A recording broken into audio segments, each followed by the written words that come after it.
Mr. Gilliam, you are one of my favorite directors. You are my favorite director. Just stop it.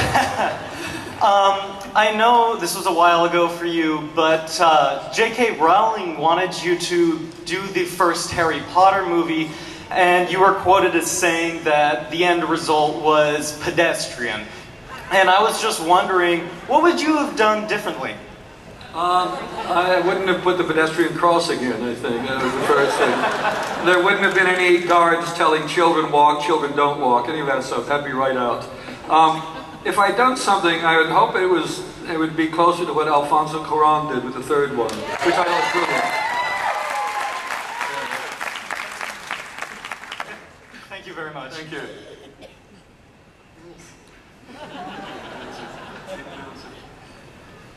Hi, Mr. Gilliam. It's an honor to have a Python here in San Diego, and welcome to San Diego. And so my question is, I'm sure there's a lot of actors who would love to work under your direction, and working on Parnassus, who are some of the actors that you had to chase after for you to cast? To cast for your movie. Like, did you have to approach any of the actors as opposed to actors being interested in being in? Yeah, I mean, always when you start, you've got a script, you've got ideas, and then you start looking for, hopefully, the right people. Sometimes they approach you, sometimes you approach them. It's always just kind of feeling in the dark the whole time. I don't have a plan. I don't really have a plan for much of anything. What I always do is want to work with people that are a joy to be with, because making films is really hard, and if we're in good company, we laugh, and we have a great time, because the work is hard, so let's enjoy it while we're all struggling in the mud. So I prefer actors that are happy to struggle in the mud with a smile on their face. Great. Thank you very much. Hello, Mr. Gilliam. I'm a huge fan.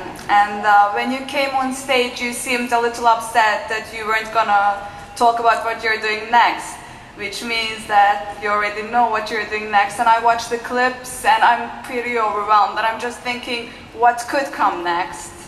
So. Well, I can honestly say we've finally got the rights to Don Quixote back.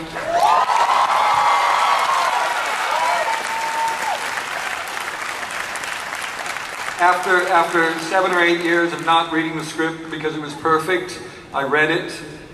We've rewritten it. It wasn't perfect, and maybe that huge, those many years, that gap, has been good for the film. Jeremy Thomas is producing it. I'm now on the hunt for actors and money. Thank you. Hi. I am also a big fan, and I Where did are the people see. that don't like us? Come on. I want to talk to some of those people. Well, I did. Get off.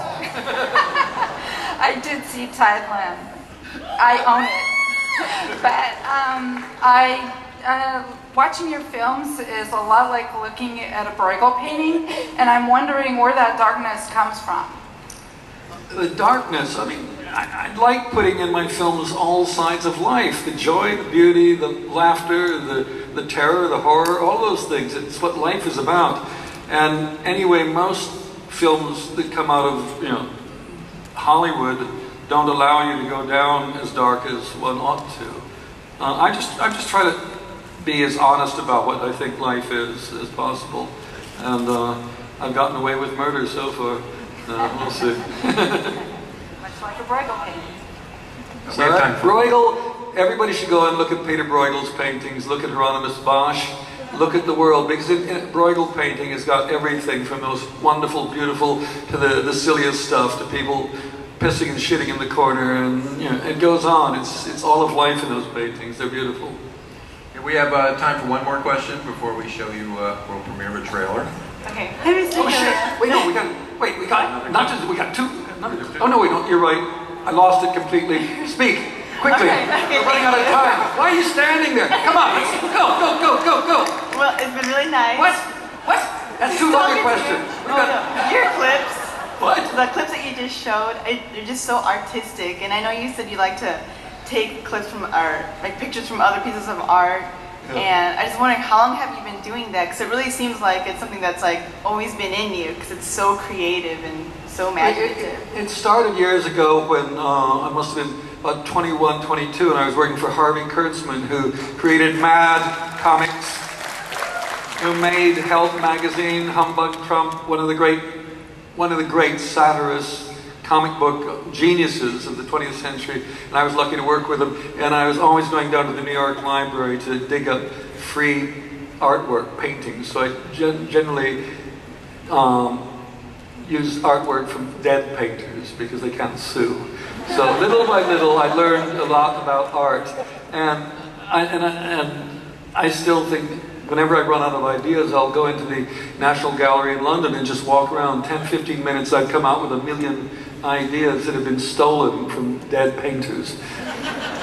So that's how it all happens. But no, it's my way of showing respect for their work. We have, I think we're going to close it with a teaser that has been commissioned especially for Comic-Con. So again, it'll be all the boring bits. Whenever you're ready. Thank you all for coming today, and thank you, Terry and Verne.